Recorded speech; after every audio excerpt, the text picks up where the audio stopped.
নিউজটা শোনার পর থেকে সকাল থেকে মনটা খারাপ ছিল। ফেসবুক আপডেটে নাকি এসেছে এখন 10,000 ফলোয়ার্স এবং 6 লক্ষ ওয়াচ টাইম থাকতে হবে, যেটা আগে ছিল 5,000 ফলোয়ার্স এবং 60,000 ওয়াচ টাইম। ভাই আমাদের ভাগ্যটা এমন কেন বলেন? আমার চোখের সামনেই আমি অনেক ছোট ছোট পেজকে মনিটাইজেশন পেতে দেখেছি, কিন্তু আমি পাই নাই। তো আমার সেটা মনে হয় আমার জন্য সোনার হরিণ হয়েই রয়ে যাবে। কি আর করা, কাজ করতে যখন নেমেছি চেষ্টা চালিয়ে যাবো এই আর কি। কিন্তু কবে 10,000 ফলোয়ার্স পূরণ হবে আর কবে 6 লক্ষ ওয়াচ টাইম পূরণ করতে পারবো সেটা জানি না, হয়তো এই জীবনে পারবো কিনা বলতে পারি না। আপনারা কে কে শুনেছেন খবরটা? যদি যদি সত্যি হয়ে থাকে প্লিজ একটু কমেন্ট করে জানাবেন। আসলেই খুব হতাশায় ভুগছি এই খবরটা পাওয়ার পরে, নিউজটা পাওয়ার পরে। কারণ 6 লক্ষ ওয়াচ টাইম মুখের কথা না ভাই।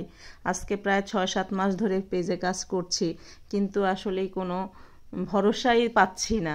কি করব বুঝতে পারছি না। যাই হোক, আপনাদের সহযোগিতা কামনা করছি। যারা আপনারা বড় বড় পেজে আছেন, আমাদের ছোট পেজগুলোকে একটু সহযোগিতা করবেন এবং কিভাবে কাজ করলে আমাদের পেজদের জন্য ভালো হবে একটু পরামর্শ দিবেন, এই আশা রইল আর কি আপনাদের কাছে। এতদিন ধরে যে কষ্ট করছিলাম একটা আশা নিয়ে, শুনছিলাম খুব ছোট ছোট পেজ থেকেও মনিটাইজেশন চলে আসতেছে, কিন্তু আমার হয়তো ভাগ্যটা ভালো না, তাই আমি পেলাম না। কারণ অনেক দিন ধরেই ট্রাই করছি, খুব আশা ছিল হয়তো পেয়ে যাব। আমার চোখের সামনে বেশ কয়েকজন ছোট পেজ নিয়েও পাইছে। আর কি করা, ভাগ্যে যা আছে তাই হবে।